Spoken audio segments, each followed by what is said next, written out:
नमस्कार, आप सभी का स्वागत है। आज हम बात करते हैं भारत में लिव इन रिलेशनशिप की कानूनी मान्यताओं के बारे में। हाल के कुछ महीनों में लिव इन रिलेशन का मामला बहुत चर्चा में है।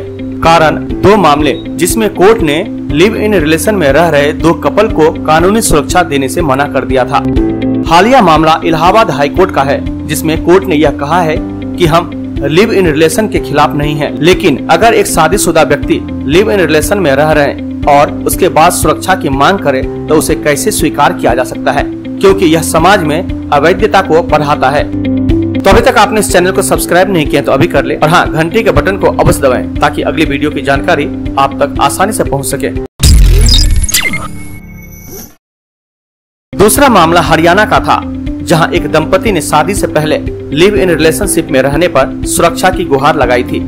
इस जोड़े का कहना था कि वे शादी करना चाहते हैं, लेकिन लड़की के दस्तावेज उसके घर वालों के पास थे जो शादी के खिलाफ थे, इसलिए शादी नहीं हो पा रही थी। इस कपल को जान का खतरा महसूस हो रहा था, इसलिए वे कोर्ट की शरण में गए, लेकिन कोर्ट ने कहा कि लिव इन रिलेशनशिप को समाज नहीं स्वीकारता, इसलिए वे उन्हें सुरक्षा नहीं दे सकते।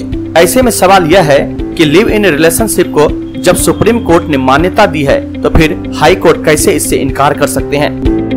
क्या है लिव इन रिलेशनशिप?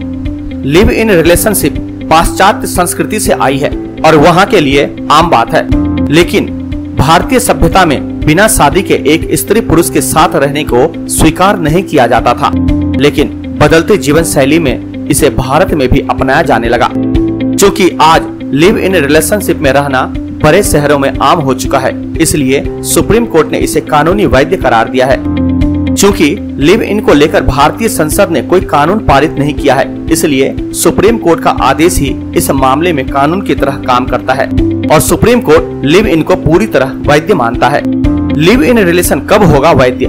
घरेलू हिंसा अधिनियम 2005 की धारा 2F के अंतर्गत लिव इन को परिभाषित किया गया है और इसे कानूनी मान्यताएं दी गई है।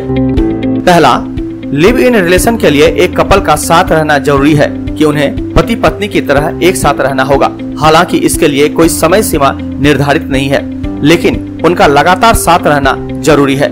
ऐसे संबंध को लिव नहीं माना जाएगा जिसमें कभी कोई साथ रहे हो और फिर अलग हो जाए, फिर कुछ दिन साथ रह लें। दूसरा, लिव इन कपल को एक ही घर में पति पत्नी की भांति रहना अनिवार्य होगा।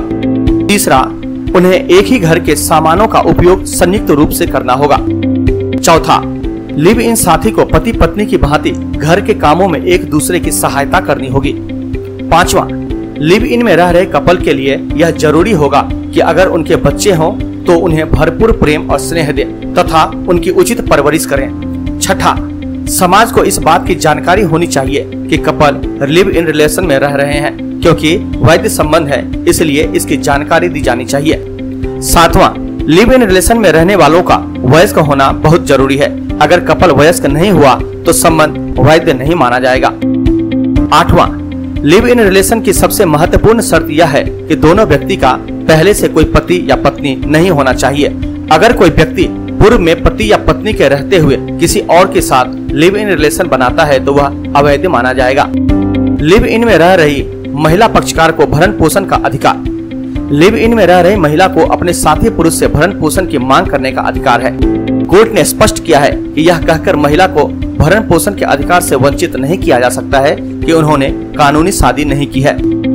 लिव इन से उत्पन्न संतान को माता पिता की संपत्ति में अधिकार। सुप्रीम कोर्ट ने यह भी स्पष्ट किया है कि लिव इन में रहने के दौरान अगर कोई संतान उत्पन्न होती है तो उसे अपने माता पिता की संपत्ति का पूरा अधिकार होगा और इससे कोई भी लिव इन कपल बच नहीं सकते हैं।